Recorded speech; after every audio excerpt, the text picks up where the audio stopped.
mas não são animais escondidos em carros, tá? Intolerância à lactose é o nome que se dá à incapacidade parcial ou completa de digerir o açúcar existente no leite e nos derivados do leite. Na coluna clínica da cidade de hoje, o doutor Emanuel Ribeiro comenta esse assunto. Bom dia, doutor Emanuel. Esse negócio de intolerância à lactose parece que todo mundo tem agora. É mais ou menos a mesma situação que a gente falou na semana passada. Esses casos sempre existiram e eram subnotificados e agora a gente atentou melhor para isso, né? Ou a gente tem um desconforto, desconforto passageiro não é nada demais. Ou, na verdade, está sendo estatisticamente olhado com mais atenção essa questão da intolerância à lactose. Bom dia. Bom dia, Renata. Bom dia, ouvintes da Rádio Cidade. Prazer em falar com vocês novamente. Queria dar um abraço a todos vocês que estão aqui junto com a gente na coluna. Um abraço também para o Major Adriano, foi meu colega de faculdade, é médico também. Mas vamos lá. Vamos dar uma conversada sobre intolerância à lactose. A intolerância à lactose, Renata, sempre existiu. Infelizmente, a gente não tinha diagnóstico fechado antigamente também. E o padrão alimentar também das pessoas mudou. As pessoas passaram a consumir uma forma de produto lácteo mais refinado, né, mais industrializado. Então isso também agudizou as crises, os sintomas, e aí começou a chamar a atenção das pessoas e da comunidade médica também, né? Porque realmente os sintomas da intolerância à lactose, eles incomodam bastante. Então hoje a gente tem um diagnóstico muito mais fácil para esse tipo de distúrbio. E quais são os sintomas? É só dor de barriga ou tem outras coisas que a gente deve observar? Ótimo, vamos lá. A intolerância à lactose, Renata, ela se trata por uma incapacidade do intestino de fabricar uma enzima chamada lactase, que é a enzima que quebra a lactose. Tá? Ela também quebra outros tipos de açúcares, outros tipos de carboidratos, como a galactose e a glucose, tá certo? Mas o que é que acontece? É muito importante a gente passar essa informação para o público que existe uma diferença entre intolerância e alergia. Isso é bem importante.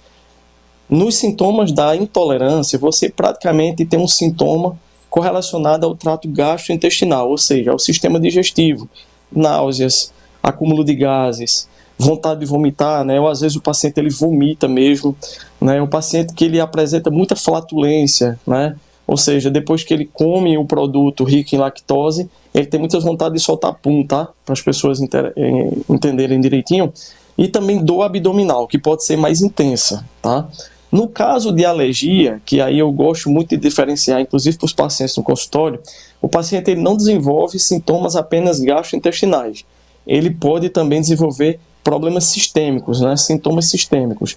Ou seja, por exemplo, coceira na pele, crises de rinite, sinusite, então aí, aparecimento de lesões dérmicas. Então isso aí você se caracteriza mais um quadro de alergia. A intolerância geralmente é um sintoma mais no tubo digestivo. E rinite e sinusite seriam alergia? Você comer alguma coisa e dá rinite? Justo, porque o que é que acontece? Quando eu como produto rico em lactose, se meu corpo ele tiver alergia a esse tipo de açúcar, o meu corpo ele gera uma inflamação e gera uma resposta autoimune. Então, quem tem uma tendência a ter sinusite, rinite, a gente sempre pede para o paciente restringir um pouquinho a lactose, que geralmente as crises diminuem. Vê que interessante. Menino, vou dizer, viu? Doutor Emanuel, o Fernando de Paula está aqui, está pedindo para a gente fazer uma pergunta para o senhor. Ele diz o seguinte: pergunta ao doutor Emanuel se a intolerância à lactose pode ser confundida com alguma outra irregularidade no organismo, como um intestino irritável. Pode sim. Geralmente, os sintomas gastrointestinais eles são muito parecidos, porque os sintomas eles são bem parecidos no caso, como por exemplo, diarreia, náuseas, vontade de vomitar.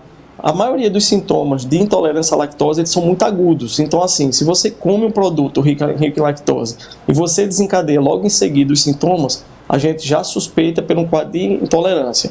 O quadro de intestino irritável já tem outro quadro, um quadro mais crônico, mais arrastado, que independente do alimento que ele coma, ele pode deflagrar os sintomas. Então, no caso de intolerância à lactose, ela é logo depois do consumo. O que é que a gente faz geralmente? Pede para o paciente restringir 30 dias o consumo desses alimentos lácteos. Se esses sintomas aliviarem, é um quadro muito típico de intolerância à lactose. Ô, doutor Emanuel, além desses sintomas, existe outra forma para comprovar realmente que a pessoa tem intolerância à lactose? Existe sim, Renata. Pergunta interessante. O que é que acontece? Primeiramente, a gente vai pela clínica do paciente. A clínica ela é sempre soberana. Se o paciente já chega na clínica, né, relatando que depois que come leite, fica apresentando esses sintomas que eu já citei, geralmente a gente pede para ele restringir. Se melhorar, a gente dá um diagnóstico clínico ao paciente, tá? E pode também ir introduzindo esses alimentos em pequenas quantidades. Mas se o paciente ainda retirou e ele ainda permanece com sintomas, existe um exame que a gente oferece um xarope para o paciente, ele vai fazer a ingestão do xarope, depois a gente faz uma coleta de sangue e vê quanto de glicose está presente no sangue do paciente. Se ele tiver um percentual maior, é um quadro bem típico de intolerância à lactose, mas o diagnóstico melhor, de fato, que a gente faz é a nível clínico mesmo, não precisa muitas vezes submeter o paciente a um teste terapêutico. Certo, doutor Manuel. Antes da gente ir para a questão de tratamento, se tem cura ou não, tem um ouvinte aqui mandando uma mensagem, Isaac, dizendo: bom dia, alergia a leite pode ter reação grave, pode levar até a morte, dependendo do grau, até um choque anafilático, fechamento de glota e tudo mais. Muita gente trata como bobagem, mas é coisa séria. É sério mesmo, doutor Manuel? Justamente, Renata. Foi muito boa essa observação dele, porque o quadro de alergia, ele, como eu falei, ele pode desencadear uma resposta sistêmica, não só local. Então, se você é muito alérgico, é ruim que você fique insistindo naquele consumo daquele determinado alimento. Então, se você comeu determinado alimento, teve contato com algum produto alergeno, é importante procurar um alergologista, que ele possa fazer os testes terapêuticos e ali você vai ter segurança do que você pode ou não consumir. Isso pode acontecer com produtos lácteos, com o consumo de glúten e também com remédios. É muito comum essas reações alérgicas para chegar a fechar a glote, né, e para esses choques anafiláticos, que é um grau muito acentuado de alergia, geralmente com medicações, o pessoal se automedicando. Mas voltando para a questão da alergia ao leite, é muito difícil chegar num grau desse, mas é possível sim. Então é importante sempre você procurar um alergologista para você ter um diagnóstico prévio e ter segurança também, para que não se exponha um risco desnecessário. Doutor Manuel, para encerrar, tem cura? Se não tem, como é o controle? Eu tenho uma amiga que ela toma um comprimidozinho antes uma enzima, né? Antes de consumir ali, comer um queijo, uma coisa ou outra.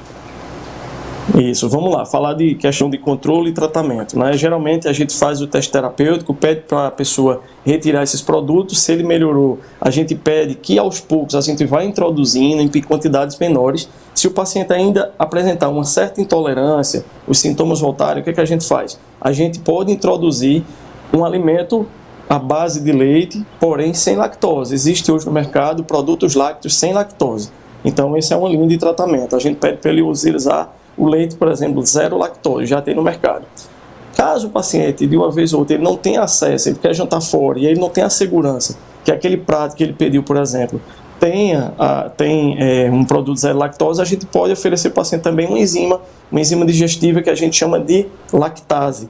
Ele engole a enzima e depois ele pode fazer o consumo, porque aquela enzima que o indivíduo, que o corpo dele não está produzindo, a gente vai dar de forma artificial para que ele não tenha os sintomas. Isso é uma forma de tratamento, porque tem pessoas realmente que gostam muito de leite, e isso aí é ruim, a gente restringir o leite para o resto da vida.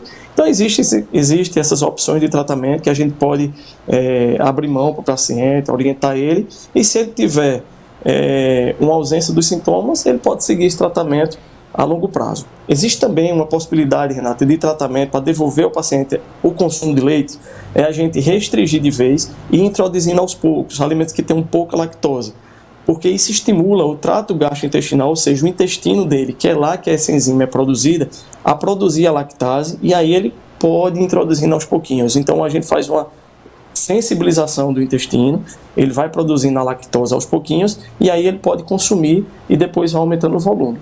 Entendeu? Geralmente as pessoas respondem bem esse teste terapêutico. Tá certo. Obrigada, doutor Manuel. Até semana que vem. Um abraço. Um abraço. Tchau, tchau. Esse foi o doutor Manuel Ribeiro na